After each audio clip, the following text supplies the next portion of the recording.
ചില ആൾക്കാരോട് സംസാരിക്കുമ്പോൾ തന്നെ നമുക്ക് തോന്നുമല്ലേ, ഇവർ സോർട്ടഡ് ആണ്, ഇവർക്ക് എല്ലാ കാര്യങ്ങളും അറിയാം, അവർ സംസാരിക്കുന്ന ആ കോൺഫിഡൻസ് കാണുമ്പോൾ തന്നെ നമുക്ക് അങ്ങനെ തോന്നും. പക്ഷേ സത്യം എന്താണെന്ന് അറിയോ, അവർക്ക് ഒരു കാര്യവും അറിയില്ല. നിങ്ങളുടെ അത്ര പോലും ചിലപ്പോൾ അവർക്ക് അറിയണ്ടാവില്ല. അതാണ് സത്യാവസ്ഥ. ഇതെനിക്ക് എസ്പെഷ്യലി വർക്ക് പ്ലേസിലൊക്കെ നല്ലോണം അനുഭവപ്പെട്ടിട്ടുണ്ട്.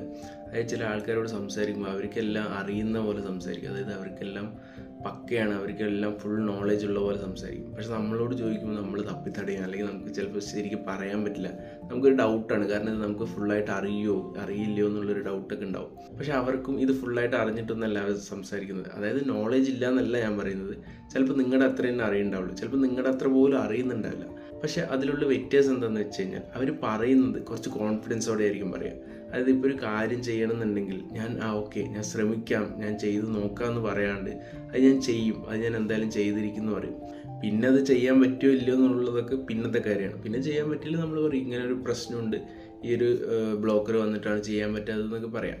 പക്ഷെ പറയുന്ന സമയത്ത് നമ്മൾ ആ ഒരു ഫുൾ കോൺഫിഡൻസോടെ പറയാൻ ശ്രമിച്ചു കഴിഞ്ഞാൽ നിങ്ങൾക്കും ആ ഒരു സെയിം ലെവലിൽ എത്താൻ സാധിക്കും. എന്ന് വെച്ചാൽ അറിയാത്ത കാര്യത്തിൽ പോയി തലയിടാനല്ല പറഞ്ഞത്.